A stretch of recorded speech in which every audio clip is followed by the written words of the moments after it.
crazy thing. I'll just take the agenda. Call to order the October 7th, 2019 Transportation Committee meeting. Let's see, all council are present except for Councilman Todd Lambert. I'm sure he's on his way. Haven't heard back from him. Todd is out of town this Oh, week. he's out of town. I'm sitting in for him. Good deal. Much better looking. Well, thank you for that. Councilman Dempsey Lambert will lead us in the invocation. Please stand by. Give a moment of silence for Mr. Clyde Landry, his passing. Dear Lord, thank you for this day. Please give us the wisdom and strength to move our parish forward with transportation. We ask all these things in your Son's, Jesus Christ's name. Amen. Amen. Pledge allegiance to the flag of the United States of America and to the republic for which it stands, one nation, under God, indivisible, with liberty and justice for all.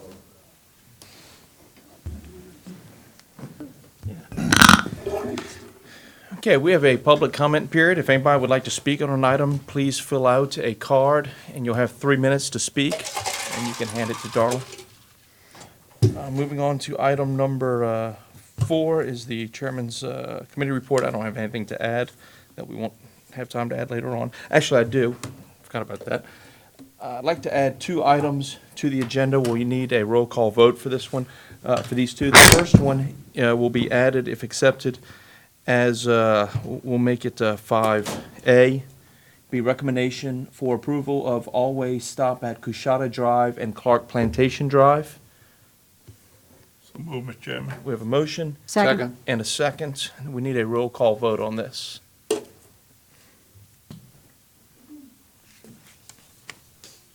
Okay. Bill? Yes. Dempsey? Yes. Benny? Yes. Terry? Yes. Aaron? Yes. The second item will be 5B, recommendation for approval of all-way stop at Coushatta Drive and Toledo Drive. Motion. We have a motion Second. and a second. Motion by Councilman Bill Dawson, a second by Councilman Terry Gazzo. Do we have any objection? We need a roll call vote. Bill? Yes. Dempsey? Yes. Benny? Yes. Terry? Yes. Yes, and that item will be added as 5B. Item number 5, acceptance of the minutes of the September 9th, 2019, as written. So moved. We have a motion by Councilman Bill Dawson, Second. second by Councilwoman Terry Gazzo. Any objections? None, so moved. Moving on to item number 5A, recommendation for approval of all-way stop at Coushatta Drive and Clark Plantation Drive.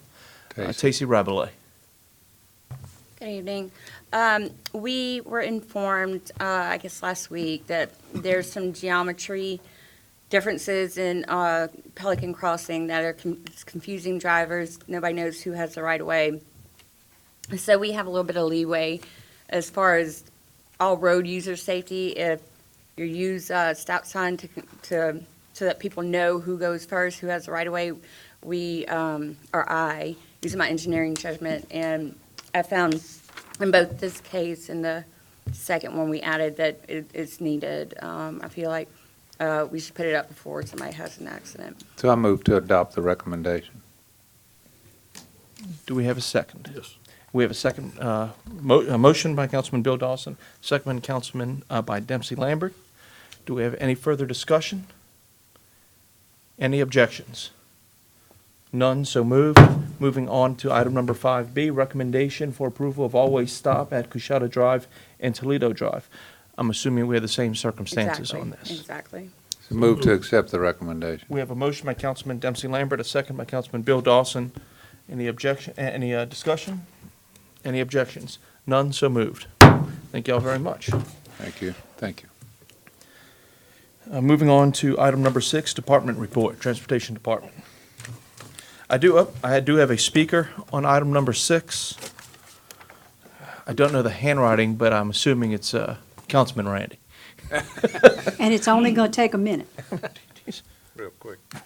Very real quick. Thank you, Mr. Chair and committee. I guess I'll hear it on the report, but I just want to emphasize the swift movement on the Ashland-St. Landry connector, how important that is, and that should be a clear path. And I thank you guys for your effort. Thank you. Thank you, Councilman Cluett. You've been pushing that hard for a while. I'm glad we're able to get it done, or get it moving. The department report. That'd be Taste Rabalais first.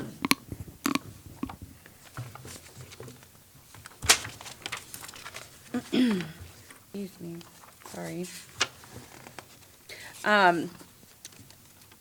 The first project we're gonna look at is 2019 road maintenance project.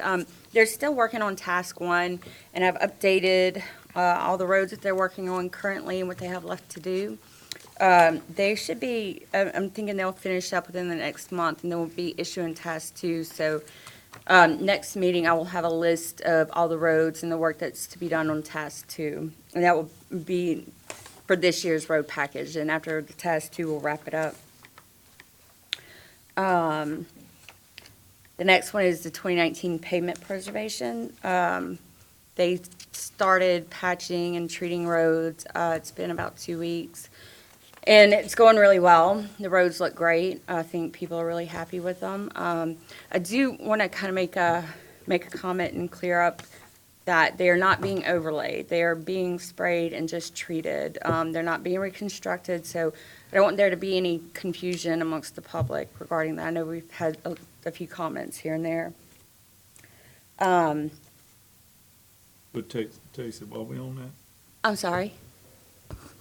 let me make sure we're right. We sealed and all the cracks. Correct. And then we chipped over the top to preserve the road, is that correct? Correct. It's not chipped, it's more fine, a little bit bigger than sand, but what it does is that sand replaces all the fine aggregates that have been lost over the few years that they've been down, and then they seal that. So it'll be sealed to weather, and it'll fill in the, it'll make it last longer because it's filled in the aggregate that was once in there, and it should add 5 to 10 years to our. That's what I wanted to hear. Thank you. That one question. Councilman Dawson. Tacey, I don't know if you had a chance to look at that, but can you tell us what the relative cost of that is versus overlay? Yeah, I did take a look at it. It's about $48,000. So we did the whole Pelican Crossing for 48,000, is that correct? Correct. And that and- would have been to overlay that, I mean, Oh, gosh. $500,000? At least, yeah, if Yeah. not a So million. this is a tenth of the cost of doing an overlay. Correct, yeah, oh, yeah. It's very economical compared to reconstruction and overlays.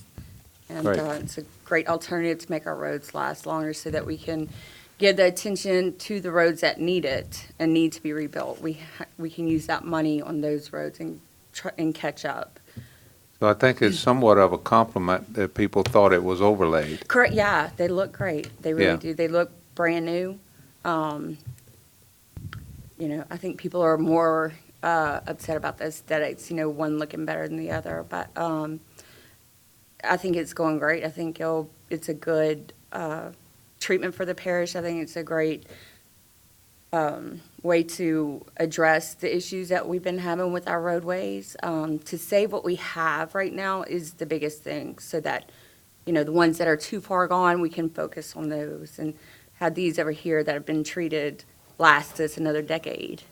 So I think that's a good point, is that this is going to allow us to, those roads that need subsurface work, it's going to allow us to have more time and money to devote to them because we've increased the cycle of these newer ones. Is that correct? Exactly. That's Great. exactly it. And that was the purpose of us, or of Mike putting this in place. I think it's it's going to be a great asset for us.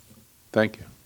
Councilwoman Cazzo. Tacey, thank you so much. We appreciate that this is happening in our parish. It's great.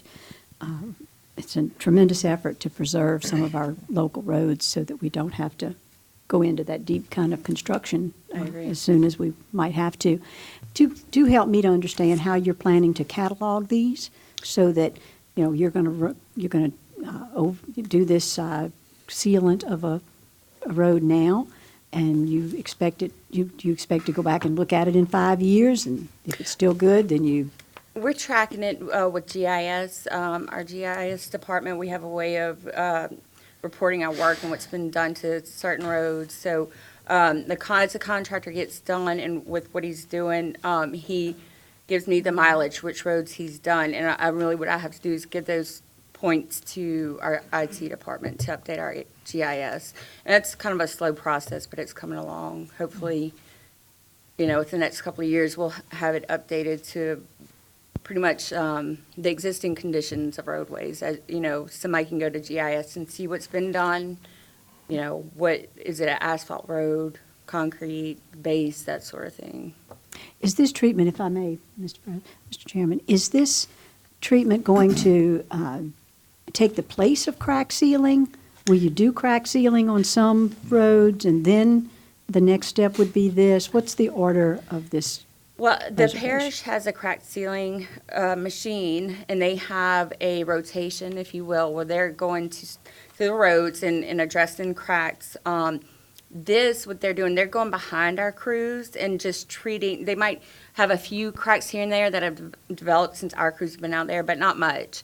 But the pavement preservation contractor is going behind the crack sealing crews and essentially sealing it.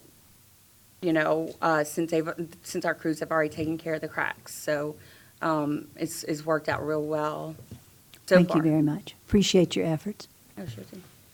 Tacey, correct me if I'm wrong, but we also have a process or a type of seal that works on really new roads, right? Correct, yeah, that's a rejuvenator, and what that does, it freezes the current condition of the asphalt. So roads like Edenborn, that connector road we just put in, it's a perfect example of where to use it. The asphalt is still in great condition, there's nothing that needs to be done to it. So they'll treat it with the rejuvenator. With that, you can't really tell that they have, it's not colored, but it does freeze the condition of that roadway as it is. And I think I think it freezes it for about 7 years. So you essentially have a brand-new road for 7 years, and then another 10, 20 years for the life of the road. And maybe in 7 years, we can go back and treat it again, So it's, we're trying to keep track of our new subdivisions, new roadways, so that we can treat them and they'll stay new for a long time. It's like doing an oil change in a car. Correct, You keep it correct. running, you keep doing the oil change, which is cheap, so you don't have to go replace an entire motor. Exactly. Which is an overlay. Exactly. Very good. Any other questions on this topic? Who is that? Never heard that before. Well. Go ahead. Go I'm ahead. sorry, I just realized, I don't know if my phone's on silent, sorry about that. Did anybody else have any questions about the payment? Okay. Let's see, I think the next thing on the list is something that Mike wants to talk about. While we're kind of transitioning, if you want to look at the state projects that's behind there, and let me know if you have any questions about that. And then I've also included the map of where we're treating, or using the pavement preservation contract, if you want to take a look at that as well. And then I'll turn it over to Mike. Oh, and the payment management report is in the back as well. While we're looking at this, I received an email from one of my friends in the neighborhood asking about Highway 42, and the anticipated completion date is November 8th of 2020. Some of the other questions that he had and that he'd want me to ask y'all are more appropriate for the state. I know Mike and I discussed them a little bit, so I'm going to get with the state to discuss just their, and it's really the contractor also, to discuss their number of employees on the job and any delays that they've had to figure out where we stand on those. Yeah, if you want to give me whatever questions you have, I can get with the DOTD engineers and see if we can't answer them for you pretty quickly. I will forward you those. Okay, and I wanted to, the last progress meeting, there was an update to the completion date. As of right now, it was pushed back to March 2021. Is that, you have November 2020? Yes. So, yeah, I think with all the weather delays and whatnot, the days that they're getting back, and that's not necessarily when, hopefully they'll finish ahead of time, but the actual contract end date was, You probably saw my eyes get real big, so that's not good news. I know my friend watching it, he's probably throwing something at the TV right now. I'm sorry, not good news. Do they ever give an explanation of why when they move them back like that? I mean, that's a lot of time. I don't think we've had 6 months worth of rain. It's usually weather related. Sometimes it's utility related. If they come across utility that wasn't marked, that they have downtime with their equipment and their crews. I certainly don't want to give the impression that Barber Brothers is not doing their job. They're doing a No, great no, job. they're working. As you know, getting around the traffic and drainage and everything else in that area, it's difficult for them to, maneuver quickly. But it's usually, if they come across that utility that wasn't there, a lot of times it's 10, 15 days if they're down, that they get time back. And it's all related to a CPM schedule. And if it's shown that they're delayed, because it's something outside their scope, they'll add their time back. Okay. Do we have any other questions from anybody on the state projects? Well, that was put very soft. But I'm gonna let my feelings be known on this. When we broke ground on Highway 42, it was supposed to be a day and night crew there. And, due to some budget and different things that was held back, this is where we are. Now we're getting pushed back again. There's no utilities in the way. There's nothing. They need to start laying asphalt. I mean, we are behind. This is our main artery that goes through our parish. And I direct this to the parish president, anybody that can talk further up, we need to start moving this project as soon as possible. People are, this is way overdue. And in the beginning, we should have had a day and a night crew there, and it didn't happen. So I'm not happy, but we need some help from the state. It's a common refrain I hear for transportation. We need help from the state. I'd say it also affects the businesses along there. Mr. Chairman? Mr. President. I talked with DOTD more than a week ago about that issue, and they said they don't have one nickel for overtime. And we have a surplus. Yeah, they have a surplus. Yeah. Any other questions on state work? Nope, I don't think so. Mr. Well, the work that the state Not is the doing on our roads, or not doing. Before I continue with the department report, I wanted to take a few minutes just to tell you all who Clyde Landry was and how much he meant to our department. I met Clyde about a year and a half ago. He came on about a year and a half ago, maybe 2 years. And I always wanted to tell him he reminded me of my pawpaw, but I didn't want to get the wrath of letting him know he was near the age of my grandfather. But he was hard-nosed. He was a tough guy, and he was sensitive to the constituents' needs when he worked here.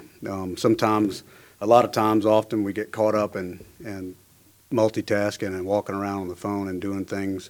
And Clyde would always make sure he grabbed my arm and stopped me and sat me down and talked to me about some of the things that he's had to deal with out in the field, and made sure I spent some time addressing them, or Tacey helped out to address them.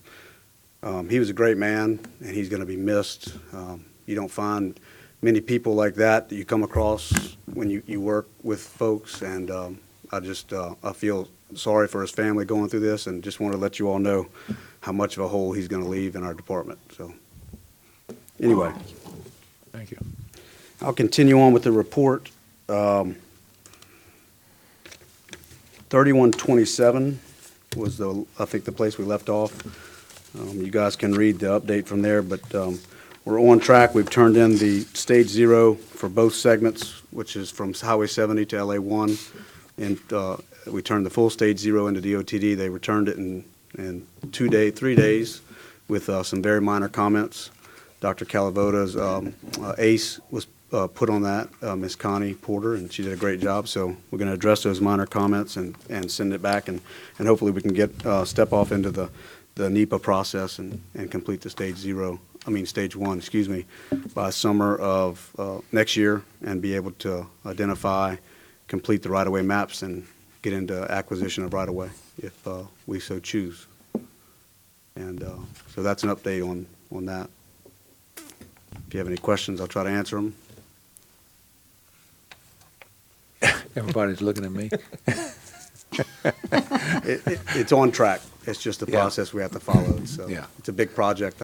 I think we No, I have, mean, I appreciate, I guess, I didn't quite understand all what was involved in the NEPA, but I, reluctantly agree that that's something that we should have done. And I think in the long run, it's going to pay us benefits, but right now, it's grindingly slow. yes, sir.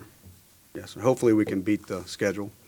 And maybe, it's all on your project partners and bringing them on board and getting them up to speed with everything and making sure they answer any questions beforehand, before we turn in some of the milestones for that stage one. So, looking forward to it. It looks like a good project. Everybody's kind of involved, is saying it's going to be, could be a good project, and has a very good chance of getting a certain grant funding from the Fed. So we're excited about it. Thank you. Yes, sir. I think that was it for the regular stuff, and guess I want to move into the Move Ascension update.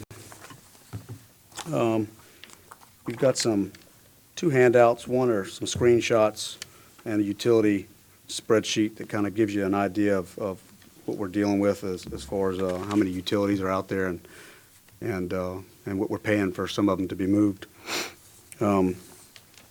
This report's similar to the ones you've seen previously, but I wanted to highlight specifically the bullet number 1.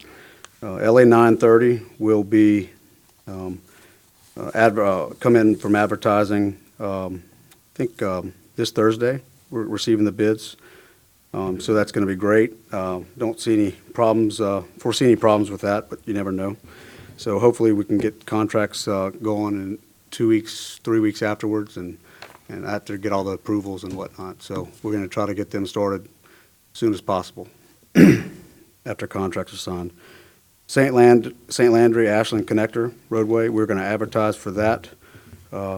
Ms. Joan is getting that out for us this Thursday, and we have it on a 20-day letting schedule. Pretty straightforward, no utilities, it's cleared and grubbed, it's ready to go. And appreciate the parish president's work on all that. I know it was a lot of coordinating with some of the plants and stuff, so we're still going to work towards that. But that project's going to connect St. Landry and Ashland, obviously, but we realize after that we're going to need to do some work on St. Landry if we're going to have more traffic on that stretch going to Edenborn. So we look at putting that maybe in an overlay program in the next year or so to get it up to snuff.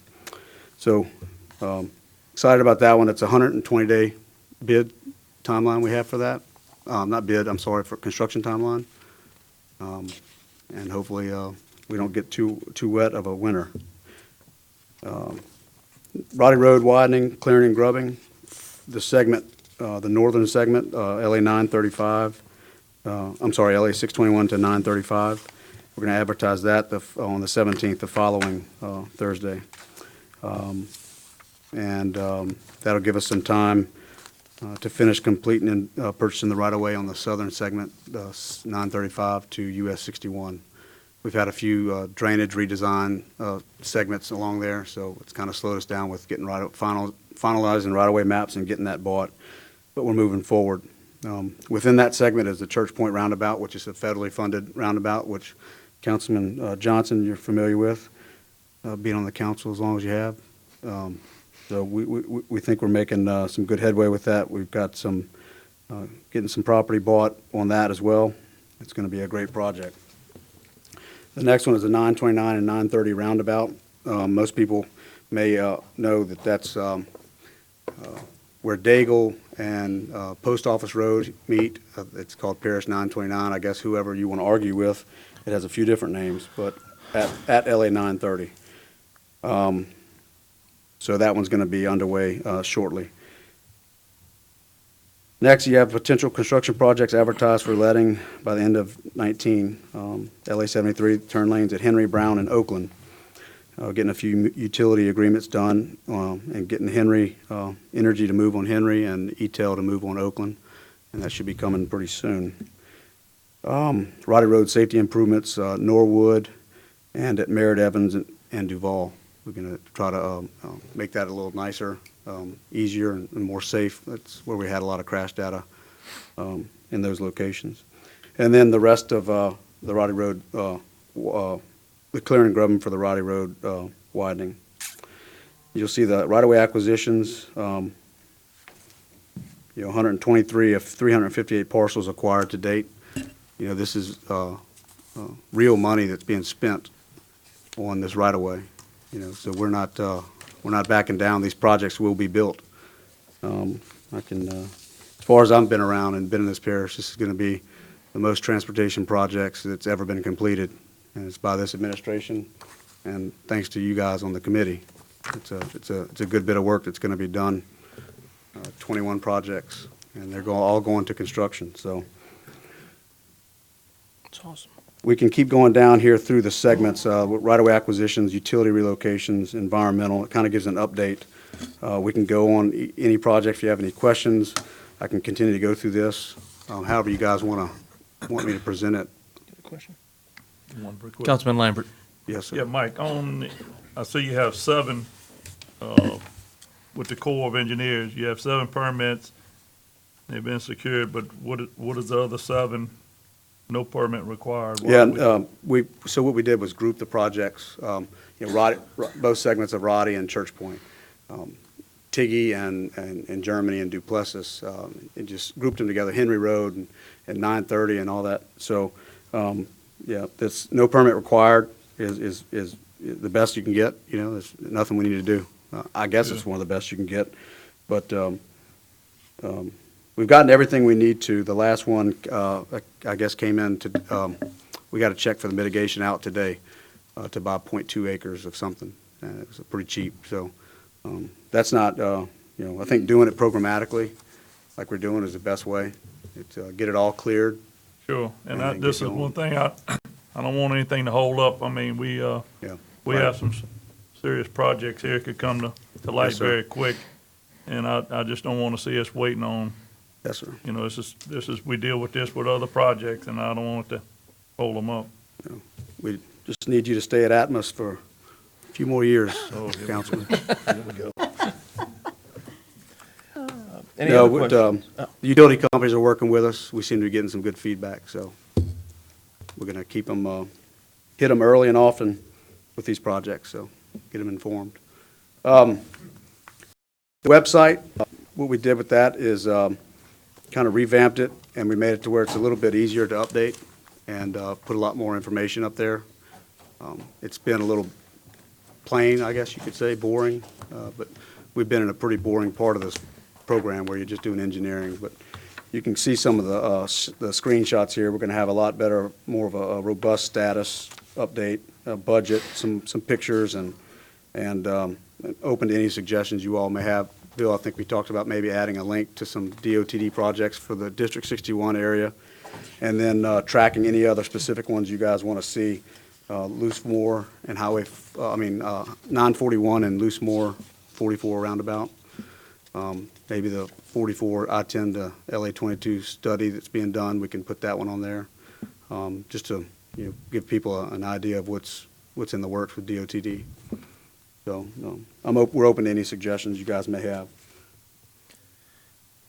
Mr. Antelope, I just want Yes, sir. to make sure, we're still coordinating the work on the actual construction of 930 and Henry Road with Highway 42, so we don't have any conflicts there. Is that correct? Right. I really didn't, I didn't realize there was another extension on Highway 42, but Yes. there's not. She was, the November 2020 is the correct. Oh, we're date. back to November? We're back to, yeah. All you had to do was say something. Tacy's got some pull with the OTD apparently. Man, you're good, Tacey. We got it figured out. Move No, up but 30 they- to 27. that, and again, that's the date they have in their contract. That road will be probably operating as a 4-lane as it should, I'm sure a few months before that's done. So I think they're doing a good job. A few months before now. It's tough to see them when they're not out there working, but You want to put that in writing? Okay, that's good. I just want to make Yeah. sure, because we don't want to create any safety issues. absolutely. Heaven. No, we understand. Yes, sir. Councilwoman Cazzo. Yeah, Mike, I was looking at your screenshots here of the website, and They all look wonderful. The only one I have some concern about, and I would love to see it have a more thorough explanation, please, is number 8. There's the questions, in the question and answers. Uh-huh. I think they're great questions, great ways to answer. Why did Ascension Parish have to sell $25 million in bonds? I just think that answer is inadequate. Okay. And so if you would take a look at that and see if you can put a little more meat into that one, please. Sure.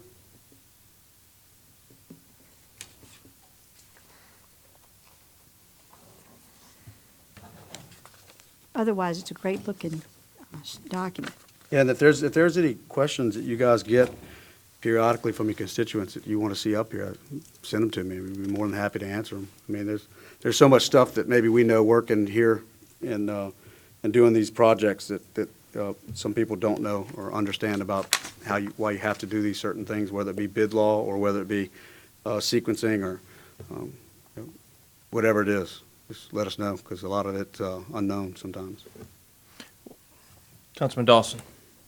So just wanted to, Mike and I talked a little bit earlier, and I wanted to just, the committee's views on this, but I felt like we should maybe even have a page on Move Ascension that address these state projects, because I get a lot of questions about and it's hard to tell people, look, that's not a parish project, it's a state project, or it's a city project. They don't want to hear that.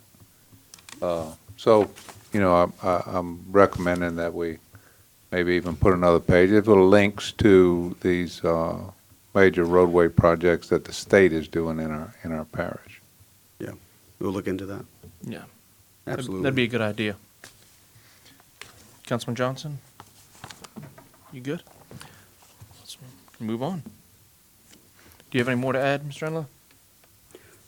Enlow? No, just, we're getting down to seeing some of these projects start. It's exciting. Look forward to doing some type of groundbreaking on Ashland and St. Landry. We're going to coordinate that with the parish president, so. That'll be the second new road built in this parish in decades. Yeah. And we've done that in 3 years. That's right. 2 of them in 3 years. Pretty good. Good job, y'all. Yep. So, thank you. You're welcome. Thank you. Okay.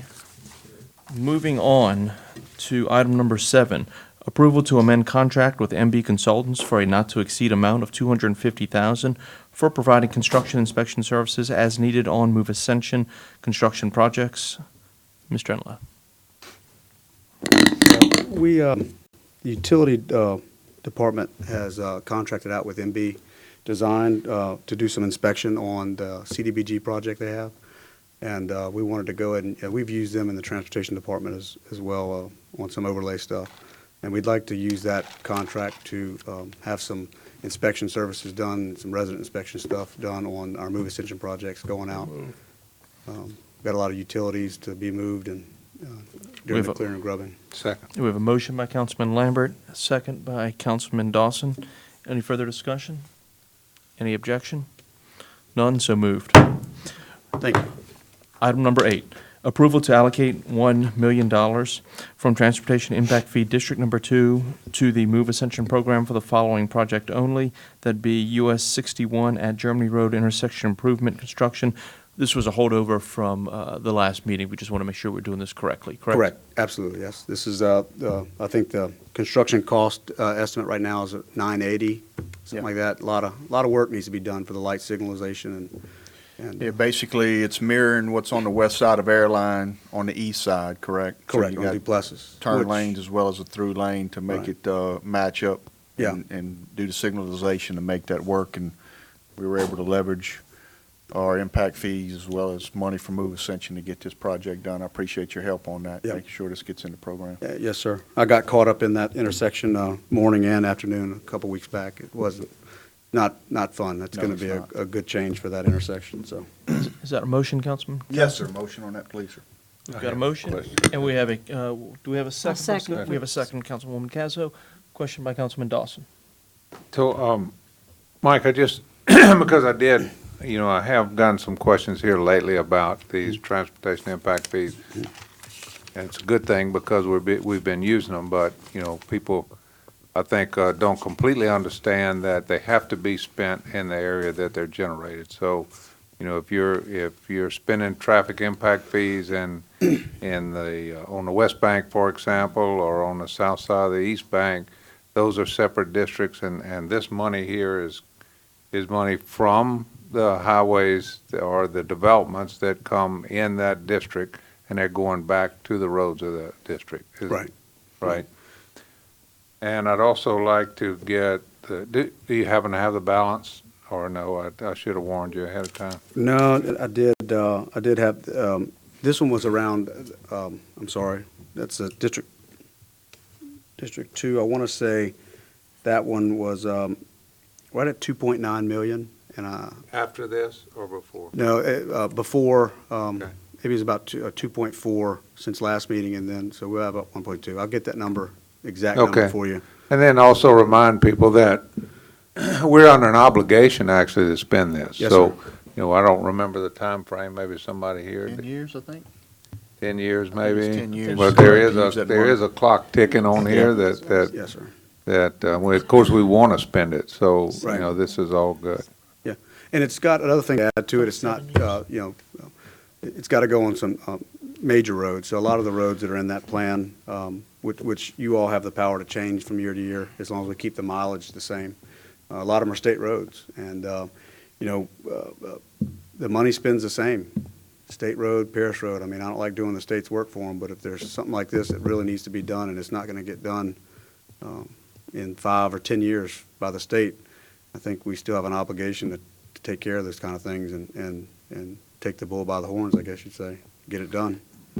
Yeah, in this case, it's where a parish road connects into a state highway, Right. so it makes, and with all the traffic coming down 931 through, across 44 there, the state's doing intersection improvements along with it already, and then we've got the widening program with the Move Ascension. It's just, that whole corridor is gonna get revamped in the next couple of years to make it hopefully flow a lot better. Right, yeah. At Joseph Ario and 931, you have a roundabout, which we'll coordinate with the state, and then the improvements at Ralph's Grocery right there with the turn lanes, and And then the around- widening all the way to Airline. And then roundabout at Bro in Germany, so all that, within that short period from 44 to Airline is gonna be totally Right. revamped. Right, Mr. President, Mike, yes, sir. when we do a project that involves the state and we pay for it, can we ask them for a credit? I don't, we probably can ask them for anything. I'm not In sure. the how- city, all the work we did with the state, we never got any credit, but it should be fair that they give you a credit down the road. Right, we're definitely keeping track of everything, and maybe it's something we need to discuss further, maybe send them a letter and see if there's, any help they can give us. They've been pretty helpful with responding back to, permit comments and working with us, because they, Chris Ewing and Todd Donmeyer at District 61 really appreciate the work, we're putting into this, and it doesn't go unforeseen, but, I guess we need to hit them, hit the people that make the decisions with the money, and that would be the secretary and maybe our representatives, so, well, I'll get you some figures for sure for all the projects. very good. Mr. Yes. And just, let me add this, this was way back. It's either we take a proactive, look at this, or they're gonna give the road, one way or the other, roads are gonna end up, it's gonna be the parish. Whether it's gonna be a road that's in good condition, or it's gonna be a road that's turned back into gravel. One way or the other, you might wanna take this out front, because it's gonna come sooner or later, so, Right, and we seeing it. yeah. Okay. And we've seen how they can kind of move around the road priority on some of our stuff. 930 is a perfect example. It's a great decision to take that in and get that done. It's just probably one of the most unsafe roads in this parish. And it wasn't going to get done. I mean, it was sitting on the shelf, and then we'd have to spend a lot more money to get it dusted off and complete the design again. So, yeah, we're looking at all that within the Move Ascension program. It's kind of an evolving thing, so. We can look at a problem and shrug our shoulders and say, I'm not going to worry about it, but keep having people drive on it. or we can look at a Right. problem and say we're going to find a solution to it, and that's what we did on 9:30, and Right. we'll continue to do that. In fact, I'll probably be coming to you all shortly. We're going to look at trying to get the speed limit reduced on that road. It's currently 45, and we weren't aware of that. It definitely needs to be reduced, and we'll probably be looking at coming to you guys with the recommendation once we kind of do some analysis on it internally. So. Very good. Moving on to item number 9. Business park. Did we not vote on that? Yeah. I don't think we did. No, we did. We had to, We had a we motion, a moved for second. discussion, and Yeah. you broke our rhythm. I broke your rhythm. You broke the rhythm. I'll second it. We have a motion and a second already. Motion is second. Any objections? No. None, so moved. Don't do that again. Item number 9. Business Park Boulevard acceptance into the parish road system, discussing and recommend to council. Tase Rabley. Firstly, let me apologize for the misinformation earlier about LA 42. I didn't mean to panic everybody, but I was corrected. So bad news, good news, I guess. Oh, you do. This is currently a private road right on the other side of the Sunshine Bridge in Donaldsonville, excuse me. They want us to take it into our maintenance system. Overall, the road is in very good condition, and there's a few minor repairs. So I do feel like, I want to make a recommendation to take it in, but pending all this work being done, the owner is currently getting prices from a road contractor and his subs and getting his bonds. So I do recommend taking it in pending these repairs to it. Motion to approve pending repair. I'll second that. We have a motion and a second for discussion. Councilman Dawson. So, Tacey, this is over by Tractor Supply? Yes. Okay. So tell me about, what kind of testing do we do on these before we take them in? Well, we do have the option to core the road. However, we have. This is a concrete, this is Correct. concrete, yeah. Correct. And I did put that in there, that we do have the option to go in and core if we're concerned about the thickness. There are a few spots where you can see, the embankment's going, so you can kind of see the thickness. So I don't think it's something to worry about, but as far as all the testing, the only thing, we have testing on the first filing, or one of them, I can't remember which one. Jerome has those results. But the filing that we don't have them, really, the only thing we can do is go back and core it. It would, Is that part of the recommendation to do a coring or not? I just, let's see. It is in there, just saying that we may ask them to do so if we're concerned with it. So is that something the owner does? Yes, sir. Okay. Yes, sir. Yeah. Yes, sir. They're responsible for all, to repair all and address all issues out there. If there's something that they're going to make recommendations on how to address some of these issues, and it's going to be up to us as to whether or not we accept their recommendations for repair. And aside from that, I'm pretty sure it was the second filing that had the testing. The first filing did not. But the road is, I think, 13 years old, and it really does look good. There's a few joint repairs that need to be done, but my opinion, I feel like it's held up well. So it's about a half a mile? Oh, not even, I don't Not think. even that. Yeah, it's not long at all. So, I'm in favor of this, and it's, in my district, and, I think that one, it's commercial, those are all commercial sites around there, Yes, and development in the West Bank has been slow, and, Correct, yeah. maybe you could put some kind of adjective in front of that, but, so I think this will help that development maybe in that one particular area. So I am in Okay. favor of it. However, I want to make sure that, we're not taking in something that we don't look at very Right, well, closely. when they do go to make the repairs, hopefully we'll have an inspector by then. If not, I'll be out there to check and make sure they're addressing everything the way they're supposed to.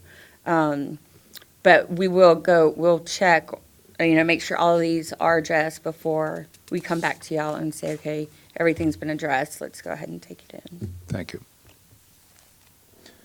So we have a motion and a second. Any further discussion? None. Any objections? None, so moved. Thank you. Item number 10, discussion of the safety concerns with the existing Bouillon Crossing subdivision ingress and egress and Highway 61.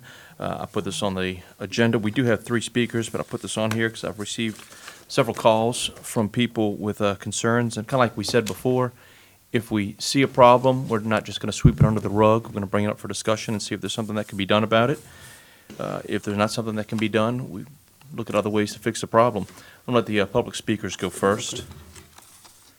Let's see, that's Randy's. That's terrible handwriting. Yeah, he's not here. First public speaker is Billy Arsamah.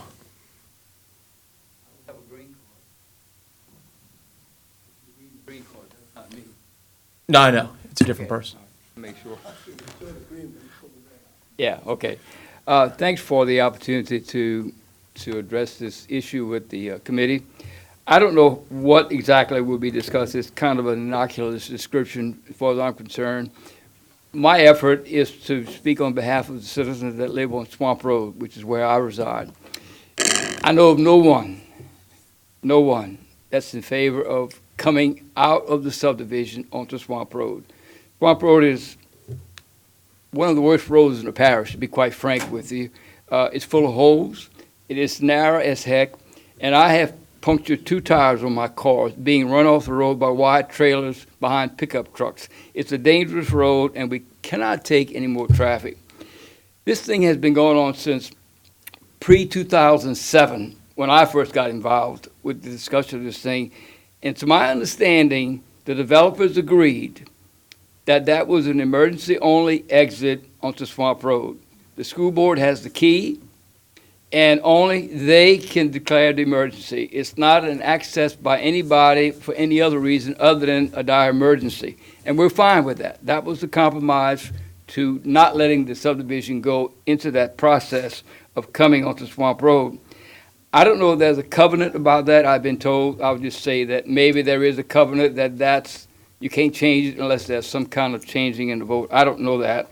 There have been a number of articles about it, and the staff recommendation really comes down to not doing that. Staff meaning the parish staff that evaluated that whole project years ago. We don't have one now. Frankly, I tried to stop the school board from buying that piece of property. I lost that battle after 2 efforts, including the day this thing happened. It was a 5-5 vote, and the board president, Ed Price, is the one that broke the tie. So we lost that battle, but we did get the compromise that there will be no exit onto Swamp Road. I feel for the J-turn on Airline. I have great empathy for anybody that has to fight that dilemma. It is a pain in the rear. And I see cars there in the morning, I see cars there in the afternoon. I don't know what the answer is. I don't know why DOTD made the access to 42 only a right turn. That's part of the J-turn concept that was big in the corridor of state highways. But that presents a bit of a problem when I can only go in one direction coming out of Bouillon Crossing. So I don't know if that can be remedied. I just saw that as an obstacle, in my opinion. I just would like the committee not to look at that as an option. I wish I had a solution. I don't like people who just give problems and don't give solutions. But I can tell you, Swamp Road is not a solution. You got about a 15-second window to get onto Airline in any direction you want, if you're lucky, and you hit the right time. There are thousands of cars that pass in the morning and the afternoon on Airline. It is a nightmare. So to congest that with school buses and all that kind of stuff is a problem. So I'll shut up. Any questions, anybody? All right, Nothing. thank you for your time. Next speaker is Mr. Gary Fontenot.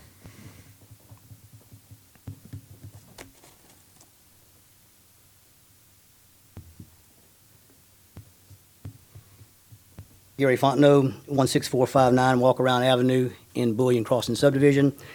I'm also on the HOA board HOA board member.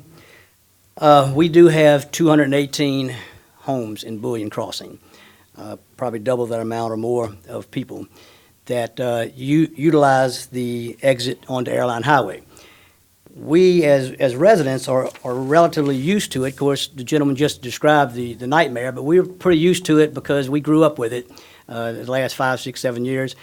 As the commercial gets built out, which I'm assuming is probably less than 50% built out, we've learned to adapt the best we could. The problem is now that the school is open, we're really worried, not so much about ourselves because we've adapted, but everybody else that comes in there and leaves out of there, they haven't been trained like we have and know the timing that it takes to get across 2 lanes to the J-turn lane. And I see it all the time. They go across there and then they come into cars that are already stopped there and they don't realize they're in the J-turn, so they got to get back on Airline Highway and go down further. These things are just, I'm watching it just increase.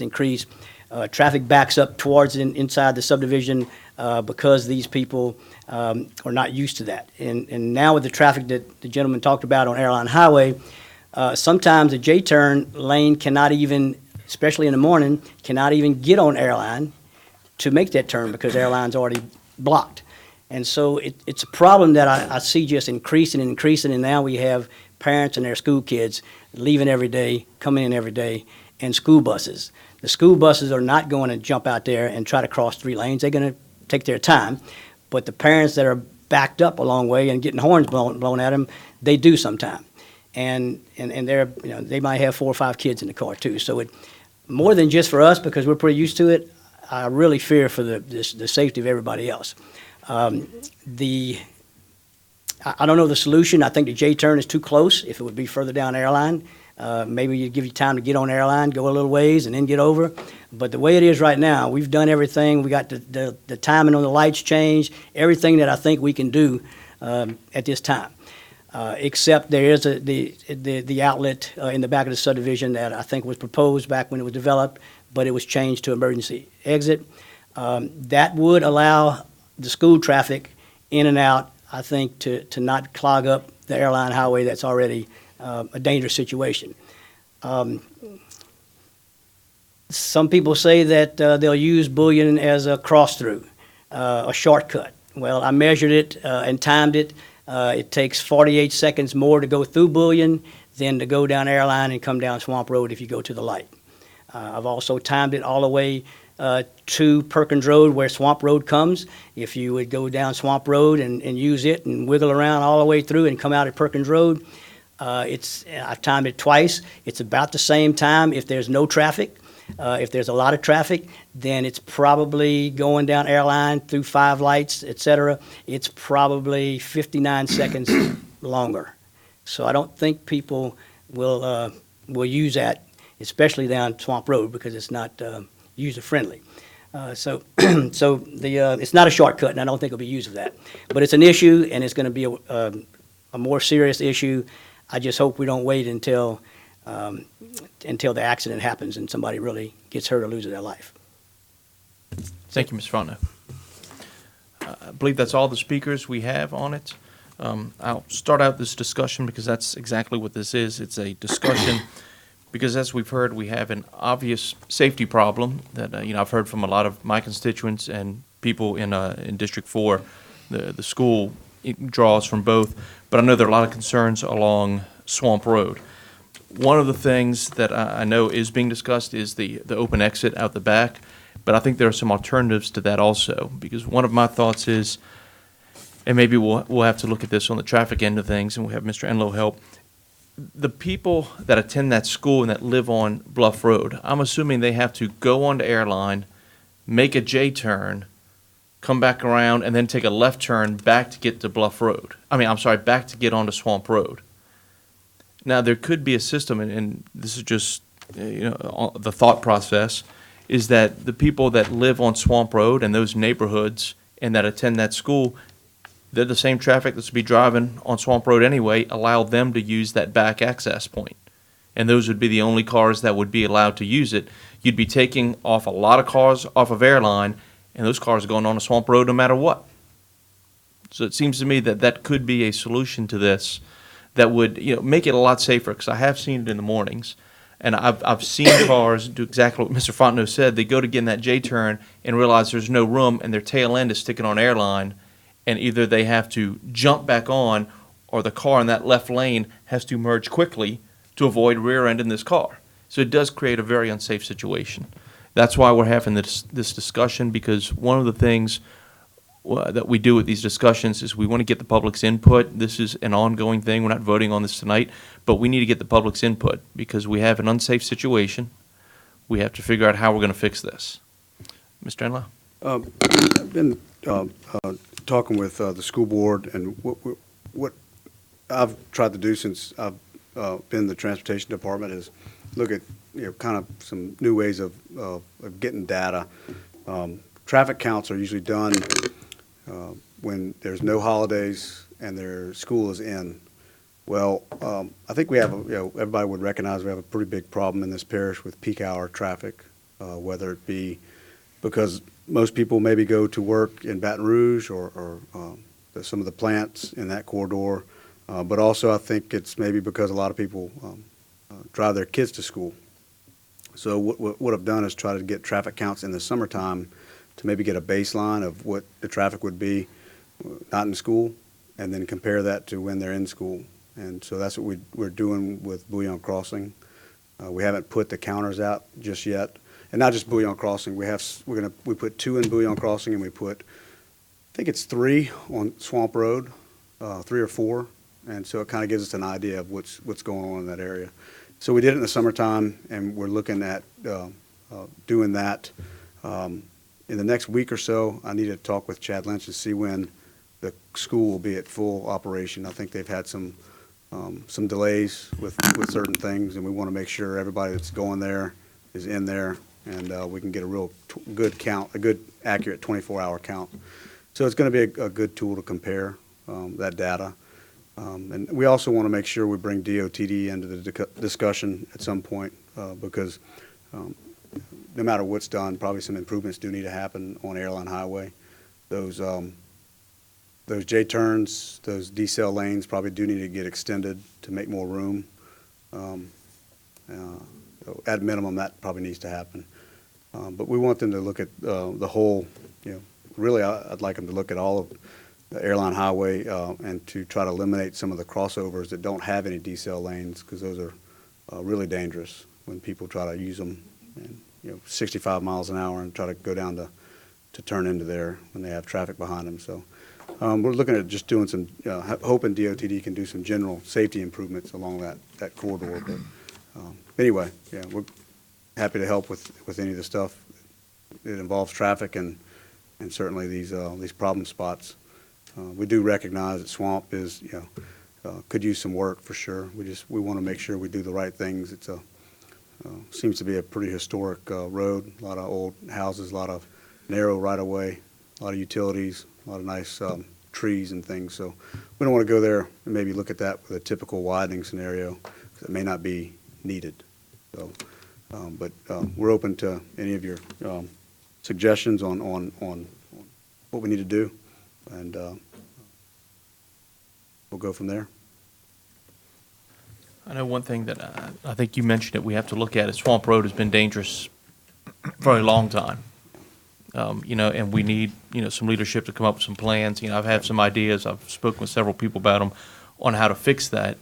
Part of that's going to be going to the Swamp Road community and talking to the people there and seeing exactly what they want, how much it may cost, and seeing if it's something that can be done, because it's not a road that is used very highly or a lot by people outside of that community. So you want to get their input on it. Right. Not a lot of cut-through traffic. Is what we're exactly. seeing. It's just, there's just so many people that live, and it's a large area.